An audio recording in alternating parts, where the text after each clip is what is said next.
حضرت ابو سعید خدری رضی اللہ تعالیٰ سے روایت ہے کہ رسول کائنات صلی اللہ علیہ وسلم نے نا ایک انصاری کو بلانے کے لیے ایک بندہ بھیجا.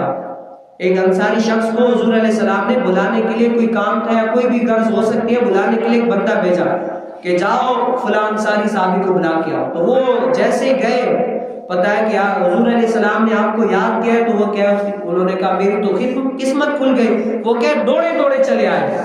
جیسے حضور علیہ السلام کی بارگاہ اقدس میں حاضر ہوئے نا، تو صحابی رسول کہتے ہیں کہ اس صحابی کے بالوں سے پانی ٹپک رہا تھا.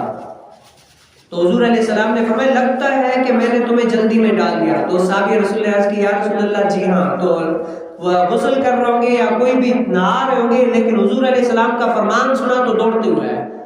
تو حضور علیہ السلام نے فرمایا جب تمہیں ایسی کوئی جلدی میسر آ جائے نا، یا تمہیں جلدی میں بلایا جائے، یا تمہاری منی رک جائے، یعنی کوئی ایسی شہوت، جیسے بندہ ہوتا ہے آج کے دور میں سمجھانے کی بات مشکل نہیں ہے، جیسے کوئی بندہ ثم معاذ اللہ کوئی ویڈیو غلط دیکھ رہا تھا، اس کی منی انزال ہو گئی، لیکن انزال کوئی ابھی تک اعلی تناسل سے نکلی نہیں ہے.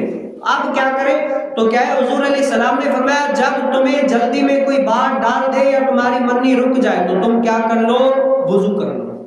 کیا ہے؟ وضو کر لو گے تو تم کیا ہے بہترین سے بہترین فیل کرنے لگو گے، اور تمہارے اوپر کیا ہے آسانی سے آسانی میسر آئے گی، اور تم کیا ہے اللہ تعالیٰ کے بارگاہ میں نماز، عبادت، ریاضت سب کچھ کر سکو گے. تو اللہ تعالیٰ رسول کائنات صلی اللہ علیہ وسلم کی شریعت پر ہمیں عمل پیرا ہونے کی توفیق نصیب فرمائے.